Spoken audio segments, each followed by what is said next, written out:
एक मालगाड़ी शहर एक्स से शहर वाई की तरफ जाते हुए 1 घंटे बाद दुर्घटनाग्रस्त हो जाने पर इसे आधा घंटा रोक लिया जाता है। इसके बाद यह समान चाल की 4/4 चाल से चल के वाई पर 2 घंटे देरी से पहुंचती है। ठीक है, यदि दुर्घटना से पहले ये 80 किलोमीटर और चली होती तो केवल 1 घंटे देरी से पहुंचती। दुर्घटना से पहले मालगाड़ी की चाल कितनी थी तथा एक्स और वाई के बीच दूरी कितनी है? देखो, बहुत ही प्यारा क्वेश्चन और बहुत important question, most important question, most important question.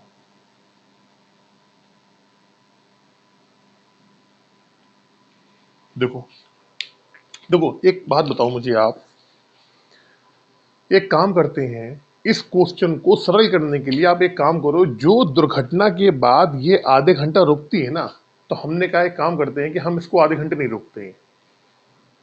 हमने ये मान लिया कि दुर्घटना हुआ और होने के बाद गाड़ी चलती ही रही, आधे घंटे नहीं रुकी, तो उसका क्या फर्क पड़ेगा? तो आपने बोला सर इसका फर्क ये पड़ेगा, जो गाड़ी 2 घंटे देरी से पहुंच रही थी तो वो केवल 1.5 घंटे ही देरी से पहुंचेगी, क्योंकि हमने आधा घंटा हम नहीं रुके। तो ऐसे जब भी क्वेश्चन आ जाए कि दुर्घटना हुआ और दुर्घटना होने के बाद गाड़ी रुक गई, तो हम क्या करेंगे, उस वाले टाइम को हम आखिरी वाले टाइम से माइनस कर देंगे। भाई बताओ, दुर्घटना हो गई, होने के बाद गाड़ी आधे घंटे रुकी रही, तो हमने मान लिया कि गाड़ी रुकेगी नहीं, और अगर नहीं रुकी होती तो जो 2 घंटे लेट पहुंच रही वो केवल 1.5 घंटे लेट पहुंचती। दूसरी वाली कंडीशन में क्या होता है, गाड़ी 1 घंटे लेट पहुंच रही, तो हमने मान लिया कि दुर्घटना के बाद दूसरी वाली कंडीशन में भी गाड़ी आधे घंटे नहीं रुकी। तो जब आधे घंटे नहीं रुकी, 1 घंटे लेट पहुंच रही थी, तो केवल कितना लेट पहुंचेगी, आधे घंटे ही लेट पहुंचेगी। दो क्वेश्चन कैसे बताता हूँ, बहुत अच्छे अच्छे से बताता हूँ क्वेश्चन में आपको। ये देखो, एक्स और वाई के बीच की दूरी,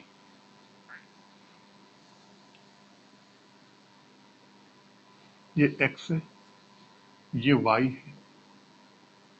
ठीक है, हमने मालूम 2 घंटे बाद एक्सीडेंट हो गया, 2 घंटे बाद हमने मान लिया कि इस पॉइंट पे एक्सीडेंट हो गया। यहाँ पे ये 2 घंटे गाड़ी चली है, यहाँ पे 2 घंटे के बाद इससे एक्सीडेंट हो गया इनका। एक्सीडेंट होने के बाद गाड़ी आधा घंटा रुकी है, और जब गंतव्य स्थान पे पहुंची तो 2 घंटे लेट पहुंची है। यहाँ पे क्या है, ये +2 घंटे, 2 आवर लेट है। तो हमने कहा जो आधे घंटे गाड़ी यहाँ रुकी होगी, तो उसको आधा घंटा यहाँ न रोक के चलती रही है। गाड़ी जब चलती रहेगी तो ये 2 घंटा लेट ना होगी, कितने घंटे लेट होगी? तो हमने कहा जी इसमें आधा घंटा आप घटा दो, तो गाड़ी केवल 0.आवर ही लेट होगी। अगर गाड़ी 2 घंटे आपकी लेट हो रही है, तो हमने कहा आधे घंटे गाड़ी यहाँ नहीं रुकी, तो केवल क्या होगा, 1.5 घंटे ही लेट होगी गाड़ी आपकी। ठीक है, अब दूसरी कंडीशन में आ जाओ। दूसरी कंडीशन में ये कह रहा है कि गाड़ी, ये तो है यहाँ एक्सीडेंट, यहाँ पे एक्सीडेंट ना हो गए, इस वाले पॉइंट में एक्सीडेंट ना होके गाड़ी क्या हो रहा, 80 किलोमीटर और चली होती। अब कह रहे हैं यहाँ से ये 80 किलोमीटर गाड़ी और चली, 80 किलोमीटर। अब यहाँ पे एक्सीडेंट हुआ है, इसके बाद फिर ये गाड़ी वाई पॉइंट में पहुंची है, और ये आपको मालूम है एक्स वाई पॉइंट इसको हमने मान लिया पॉइंट ए, मान लिया ये पॉइंट ए है। अब पॉइंट पी पे एक्सीडेंट हुआ है और वाई पे पहुंची है। आपको मालूम है जब एक्सीडेंट यहाँ हुआ होगा तो यहाँ भी गाड़ी आधे घंटे रुकी हुई होगी, तो हमने मान लिया कि यहाँ पे एक्सीडेंट हुआ और गाड़ी चलती रही। तो जो यहाँ पे जाके 1 घंटा लेट हुई गाड़ी, यहाँ पे जाके +1 आवर जो लेट हुई है, तो ये +1 आवर लेट ना होके क्या होता है, इसमें आप आधा घंटा घटा दो, तो केवल और केवल 0.5 आवर ही लेट होती है। समझ में आया नहीं आया? गाड़ी आपकी 2 घंटे लेट हो रही थी, ठीक है, तो हमने माना एक्सीडेंट हुआ, और एक्सीडेंट के बाद गाड़ी आधे घंटे रुकी नहीं है, गाड़ी चलती रही है आपकी। तो जब चलती रहेगी तो आधे घंटे क्या होगा, आधे घंटे पहले पहुंच जाएगी, इस मतलब क्या होगा, केवल 1.5 घंटे ही लेट होगी। दूसरी वाली कंडीशन में क्या हुआ, पॉइंट ए में एक्सीडेंट ना होके पॉइंट बी पे हुआ, मतलब 80 किलोमीटर और आगे जाने के बाद पॉइंट बी पे एक्सीडेंट हुआ। यहाँ भी गाड़ी आधे घंटे के लिए रुकनी चाहिए थी, लेकिन हमने क्या करा, हमने कहा यहाँ रोका नहीं हमने, हमने यहाँ नहीं रोका, हमने कहा भैया 1 घंटा लेट हो रहे हो, तो हमने क्या करा, हम चलते ही रहे, गाड़ी हमने रोकी नहीं यहाँ पे। तो कितना होगा, 0.5 ही केवल आप, मतलब आधे घंटे ही आप लेट हो गए। ऐसा क्यों होगा, क्योंकि आपने आधे घंटे गाड़ी रोकी नहीं, दुर्घटना के बाद आप चलते ही रहे, ऐसा मान लो आप, ठीक है। अब देखो वही बात कि जो चाल होती है, चाल क्या होती है, 4/5 हो जाती है, माना माना समान चाल, समान चाल अगर हम 5x मानेंगे तो दुर्घटना के बाद की चाल क्या होगी, तो आपने कहा ये हो जाएगी सर 4x। इसका मतलब हो गया कि चाल पहले कितनी थी, 5x थी, दुर्घटना के बाद तुरंत क्या हो जाती, चाल 4x हो जाती है। यहाँ भी 5x थी, ये 5x ही रहेगी, यहाँ ये 5x ही रहेगी। दुर्घटना के बाद क्या होती, चाल होती 4x। अब आपसे वही बात, ग्राफ वाली बात, कि अगर देखा जाए कि डिफरेंस क्या है दोनों में, तो पहले तो डिफरेंस इन दोनों का अंतर आ रहा है, इन दोनों का अंतर कितना आया, तो आपने कहा जी ऊपर वाले में 1.5 घंटा लेट हो रही, नीचे वाले में केवल आधा घंटा लेट हो रही। सब मिला के यहाँ पे क्या हुआ, 1 घंटे का अंतर आया। पहली वाली कंडीशन में दूसरी वाली कंडीशन में 1 घंटे का अंतर आ रहा है, यानी कि 60 मिनट का अंतर आ रहा है। ऐसा क्यों आ रहा है, ऐसा इस वजह से आ रहा है, जो ये स्लोप में बना रहा हूँ यहाँ से ले यहाँ तक और यहाँ से लेके यहाँ तक, तो आपको मालूम है अच्छे तरीके से कि ऊपर वाली कंडीशन में ये 4x है, यहाँ से लेके यहाँ तक 4x थी, नीचे वाले में यहाँ से लेके यहाँ तक 5x थी, ये चाल थी, दोनों के बीच की दूरी 80 किलोमीटर थी, और दोनों के समय के अंतर कितना था, एक घंटा था। तो यहाँ से निकाल लो, फार्मूला आपको मालूम है कि दूरी क्या होती है, तो आपने कहा दूरी मालूम है, दोनों चालों का गुणनफल, तो ऊपर वाले में चाल कितनी है, 4x है, नीचे वाले में 5x है, बटे दोनों चालों का अंतर, तो 5x और 4x का अंतर x ही आएगा, इनटू टाइम डिफरेंस आता है, क्या आता है, टाइम डिफरेंस, जो मैंने आपको पहले वाले में उसमें फार्मूला लिखवाया है। तो कितना है, 1 घंटा है, आप इसको यहाँ पे 1 आवर कर दो, कोई दिक्कत नहीं। ये x से x कट जाएगा, दूरी कितनी आपको दे रखी है, 80 किलोमीटर दे रखी है, तो क्या हो जाएगा 4 इंटू 5x, 5x को आपको छूना नहीं है, 1, 5x का तो हमें मान निकालना है, सबका आपसे पूछा गया है ना कि दुर्घटना से पहले मालगाड़ी की चाल कितनी थी, यानी समान चाल, आपसे 5x का मान पूछा गया है। तो एक काम करो, 4 को धर लिया तो 5x की वैल्यू कितनी आ जाएगी, 4 दूनी 8, यानी कि 20 किलोमीटर पर आवर थी दुर्घटना से पहले की चाल। अगर बाद की चाल पूछी है आपसे, अगर बाद की चाल आपसे पूछी जाए तो आप x का मान निकाल लो, ये थी आपकी समान चाल दुर्घटना से पहले, और 4x का मान निकालना है तो x का मान कितना आएगा, 5 चौको 20, 4 आया 4 चौको 16, यानी कि 16 किलोमीटर पर आवर। ये वाली आपकी पहले चाल है, ये आपकी दुर्घटना की बाद वाली चाल है, दोनों आ गए। लेकिन आपसे क्वेश्चन में केवल दुर्घटना से पहले वाली चाल पूछी गई है, 20 किलोमीटर पर आवर। इसके बाद अगर आपसे अब ये पूछा जाए कि मुझे बताओ कि दूरी कितनी है, तो आपको अच्छे तरीके से मालूम, बहुत अच्छे तरीके से, कि अगर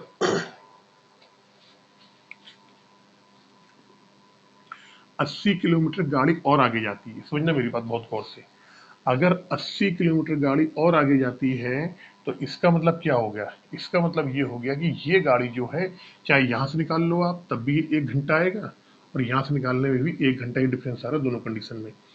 अगर गाड़ी 80 किलोमीटर और आगे जाती तो 1 घंटे आपके बच जाते, कितना बच जाता, 1 घंटा बच जाता ना। तो हमने कहा जी 80 किलोमीटर, समझना मेरी बात, अगर 80 किलोमीटर गाड़ी का और आगे एक्सीडेंट होता है तो हमारे 1 घंटा बचत हो जाती है, यानी कि जो हम पहले 2 घंटे लेट पहुंच रहे थे तो 1 घंटे लेट पहुंचेंगे, यही तो है। तो हमने कहा जी 80 किलोमीटर और आगे होता तो हमारी 1 घंटे की बचत हो जाती है, यानी कि इसका मतलब क्या हुआ, फिर हम 1 घंटे ही लेट पहुंच रहे थे, ठीक है।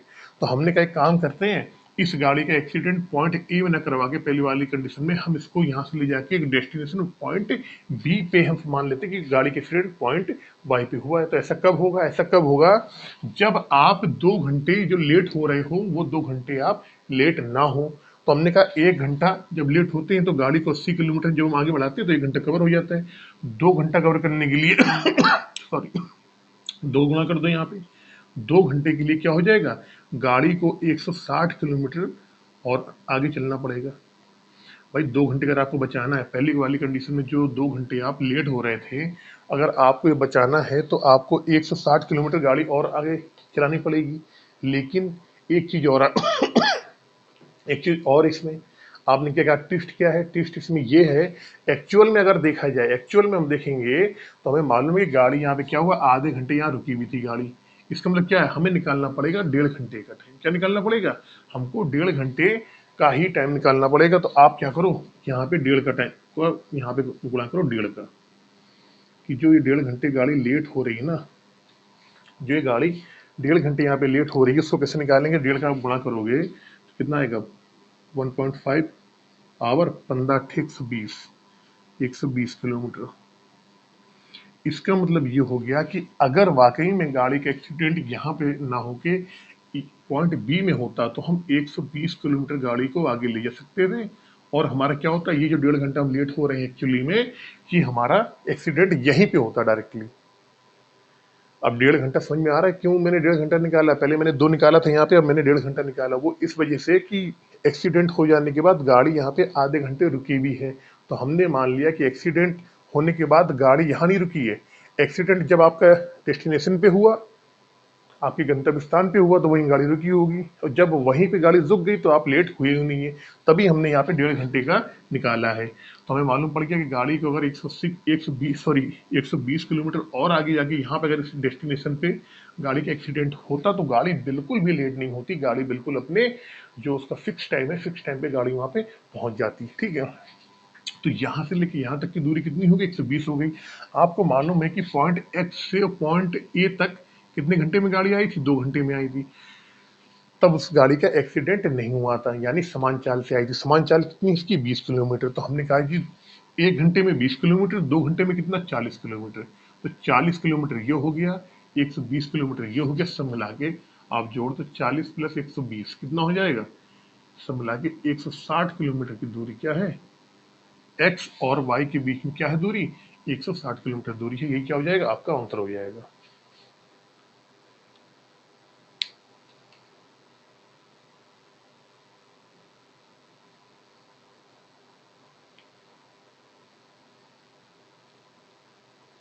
एक सौ बीस, एक मिनट को, 15 अट्ठे 120, और 2 घंटे में पहुंचती है, सॉरी, ये 1 घंटा है, 1 घंटे बाद एक्सीडेंट होता है। ये क्वेश्चन में जरा आप सही कर लो, 1 घंटे बाद, 1 आवर, ये 1 आवर है, ये 1 आवर है शुरू में, तो ये कितना आएगा, 20 ही आएगा, 20 ये हो जाएगा, 140 हो जाएगा, सब मिला के 140 आ जाएगा यहाँ पे, 140 किलोमीटर। तो को डिजिटल बोर्ड और ब्लैक बोर्ड का यही घाटा है कि इसमें कई बार आपको चीजें समझ में नहीं आती। अब देखो, अगर इस क्वेश्चन को मैं आपको दूसरे तरीके से करवाना चाहूँ, ठीक है,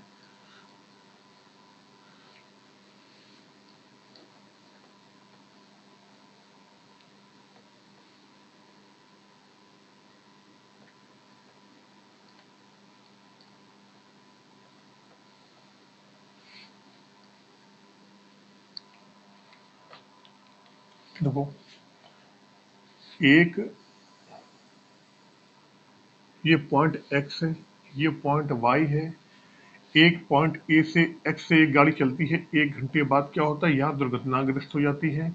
दुर्घटना के बाद उसकी चाल क्या होती है, 4/5 हो जाती है। तो हमने मान लिया अगर पहले चाल उसकी 5 थी, तो अब चाल कितनी हो गई, अब उसकी चाल होगी 4। ठीक है, और गाड़ी क्या होता है, 2 घंटे बाद अपने नियत समय पहुंचती है। तो हमने कहा कि 2 घंटे बाद लेट पहुंच रही है, लेकिन एक कंडीशन और है कि जब गाड़ी यहाँ दुर्घटनाग्रस्त होती है तो आधा घंटे गाड़ी रुक जाती है, वो मालगाड़ी रुक जाती है। तो हमने कहा कि भैया एक काम करते हैं, हमने मान ली गाड़ी दुर्घटना के बाद आधे घंटे रुकी नहीं है, गाड़ी चलती रही है। जब गाड़ी चलती रहेगी तो जो 2 घंटे लेट पहुंच रही है वो क्या हो जाएगा, इसमें से आप आधा घंटा घटा दोगे तो सब मिला के आएगा, वो गाड़ी केवल 1.5 घंटे ही लेट में पहुंचेगी। ठीक है, अब दूसरी कंडीशन में आ जाओ, गाड़ी यहाँ एक्स से चली दूसरी वाली कंडीशन में, अब वो 1 घंटे बाद दुर्घटनाग्रस्त ना होके इस पॉइंट पे ना होके गाड़ी और चली आपकी 80 किलोमीटर, 80 किलोमीटर गाड़ी और चली, फिर इस पॉइंट पे दुर्घटनाग्रस्त हो गई आपकी। इसके बाद यहाँ भी गाड़ी आधा घंटा रुकी, उसके बाद फिर ये पॉइंट बी में पहुंची। आपको मालूम अच्छी तरीके से कि हर जगह दुर्घटना से पहले चाल कितनी, 5 ही थी, यहाँ 5 है, यहाँ भी ये 5 रहेगी, और दुर्घटना के बाद चाल कितनी हो जाती है, वो हो जाती 4। दुर्घटना के बाद चाल कितनी, 4 होती है, तो ये 4 यहाँ भी है, तो आपने माना यहाँ भी 4 रहेगी और यहाँ भी 4 रहेगी। हमने एक ग्राफ बना लिया, दोनों के बीच में अंतर क्या है, तो आपने कहा जी पहले समय का अंतर है। इस वाली कंडीशन में क्या होता है, गाड़ी 1 घंटे लेट पहुंचती है। कितना? 1 घंटा लेट पहुंच रही गाड़ी, 1 घंटे लेट।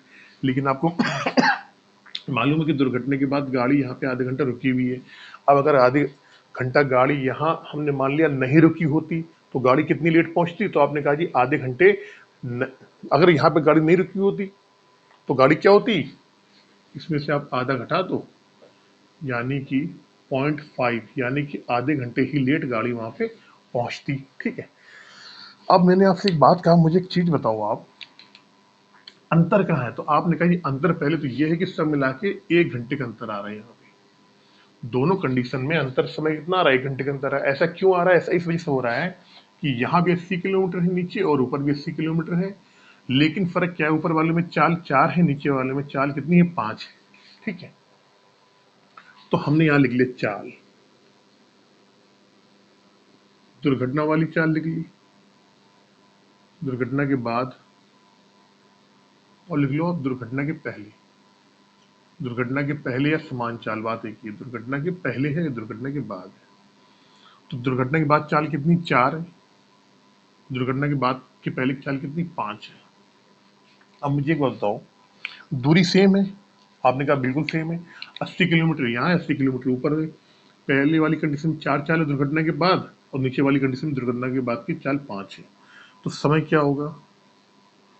तो आपने बोला समय हो जाएगा सर 5:4। हमने कहा समय में अंतर कितना आ रहा है? तो आपने कहा जी समय में अंतर आ रहा है 1 का। हमारे अकॉर्डिंग इस 1 की वैल्यू कितने के बराबर है? तो आपने कहा जी इस 1 की वैल्यू 1 घंटे के बराबर है। कितने के बराबर? 1 घंटे के बराबर है। तो 5 की वैल्यू कितनी हो जाएगी? 5 घंटे के बराबर। 4 की वैल्यू कितने के बराबर हो जाएगी? 4 घंटे के बराबर हो जाएगी। आपसे दुर्घटना से पहले की चाल पूछी गई है, तो दुर्घटना से पहले लगने वाला समय कितना है? 4 घंटा है। समझना मेरी बात। दुर्घटना से पहले अगर आप 80 किलोमीटर की दूरी तय कर रहे थे तो आपको 4 घंटे लग रहे थे। तो हम चाल निकाल सकते हैं। यहाँ से चाल निकाल लो। चाल, दूरी 80 किलोमीटर की तय कर रहे थे आप, समय कितना लग रहा था? 4 घंटे लग रहे थे। तो आपने कहा दुर्घटना से पहले की चाल आ गई 20 किलोमीटर पर आवर। दुर्घटना की बाद वाली चाल पूछी जाए, चाल निकाल लो भाई। कैसे? दूरी कितनी है? 80 किलोमीटर है, सेम है दूरी। दुर्घटना से पहले समय कितना लग रहा था? आपने कहा जी 5 लग रहा था दुर्घटना से पहले। तो 16×5 = 80, 16 किलोमीटर पर आवर। आपसे केवल वो पूछा गया दुर्घटना की बाद वाली चाल, तो आपने निकाल ली। दूरी 80, समय कितना लग रहा है दुर्घटना से पहले? 4 घंटे का लग रहा है, तो 80 में 4 का भाग दे दिया, 20 किलोमीटर पर आवर। दुर्घटना से बाद की अगर आपसे चाल पूछा जाएगा, दूरी तो वही तय कर रहे हो आप 80 किलोमीटर, लेकिन इसमें समय कितना लग रहा है? आपको 5 लग रहा है। समय क्यों ज्यादा लग रहा है? क्योंकि आपकी चाल क्या होगी? आपकी चाल कम हो गई, तभी आपको समय ज्यादा लग रहा है। निकाल दिया। फिर वही वाली बात, अब आपको मालूम पड़ गया कि आप यहाँ से इस पॉइंट से इस पॉइंट तक 1 घंटे में आए थे। कब आए थे? दुर्घटना से पहले आए थे आप। ठीक है। और दुर्घटना के पहले की चाल क्या है? तो आपने कहा जी 20 किलोमीटर पर आवर है। तो 1 घंटे में क्या आपने कहा? तो आपने कहा जी ये 20 किलोमीटर की दूरी हो गई यहाँ से लेके यहाँ तक की। आपसे पूरी दूरी पूछी गई है तो आपको अच्छे तरीके से मालूम है। यहाँ पे आप 1.5 घंटा लेट हो रहे थे, नीचे वाली कंडीशन में आधा घंटा लेट हो रहे थे। कुल मिला के 1 घंटा आपने नीचे वाली कंडीशन में बचा लिए। ऐसा कब हुआ है? तो आपने कहा नीचे वाले में 80 किलोमीटर जब आगे गए हम, तब जाके हमने 1 घंटा बचा लिया। अगर 80 किलोमीटर ना हो यही करते तो ऊपर भी 1.5 घंटे लेट हो रहे होते, नीचे भी 1.5 घंटे ही लेट हो जाते। लेकिन 1 घंटा बचाया है आपने। ऐसा क्यों बचाया है? क्योंकि एक्सीडेंट इस वाले पॉइंट में ना होके पॉइंट अब आगे हो रहा है इस वाले पॉइंट में, तो 80 किलोमीटर आप आगे गए हो तभी आपका 1 घंटा बचा है। तो आप कह सकते हो दूरी के लिए, दूरी के लिए हम बता रहे हैं। आपने कहा जी 80 किलोमीटर जब आगे गए हैं तब क्या हुआ? तब आपने 1 घंटा टाइम आपने अपना बचा लिया है। कितना बचाया? आपने 1 घंटा पूरा टाइम बचा लिया। तो हमने कहा एक काम करो, पूरा का पूरा 1.5 घंटा टाइम बचाना है तो कितने किलोमीटर आगे जाना पड़ेगा? तो आपने कहा ठीक है सर, इसमें 1.5 का गुणा कर दो। यहाँ पे 1.5 आवर और 1.5 करो कितना आएगा? 120 किलोमीटर। 120 किलोमीटर। इसका मतलब ये हो गया कि 120 किलोमीटर आगे जब आप जाओगे तब जाके आप बिल्कुल भी लेट नहीं होगे। इसका मतलब ये होगी जो एक्सीडेंट आपने यहाँ कराया है ना, उस एक्सीडेंट को आप पॉइंट वाई में करा दो और यहीं पे गाड़ी गंतव्य स्थान पे जैसे ही पहुंचेगी, लेट भी नहीं होगी, उसका वहीं एक्सीडेंट हो जाएगी, वहीं पे गाड़ी वो खड़ी हो जाएगी। तो हम जान गए कि इसको यहाँ एक्सीडेंट कराने का मतलब क्या है। गाड़ी को आपको 120 किलोमीटर 120 किलोमीटर गाड़ी को और आगे लाना पड़ेगा। 120 ये हो गया, 30 ये हो गया। एक्स और वाई की अगर आपसे दूरी पूछी जाए तो कुल मिला के कितनी हो जाएगी, 40 किलोमीटर दूरी आपकी हो जाएगी। एक्स और वाई के बीच की दूरी कितनी है, 40 किलोमीटर की दूरी आपके दोनों के बीच की दूरी है। तो दोनों क्वेश्चनों को मैंने दो दो तरीके से आपको बताया, और उम्मीद करता हूँ ये क्वेश्चन आपको अच्छा लगा होगा। क्वेश्चन नंबर 4 पे चलते हैं जल्दी से।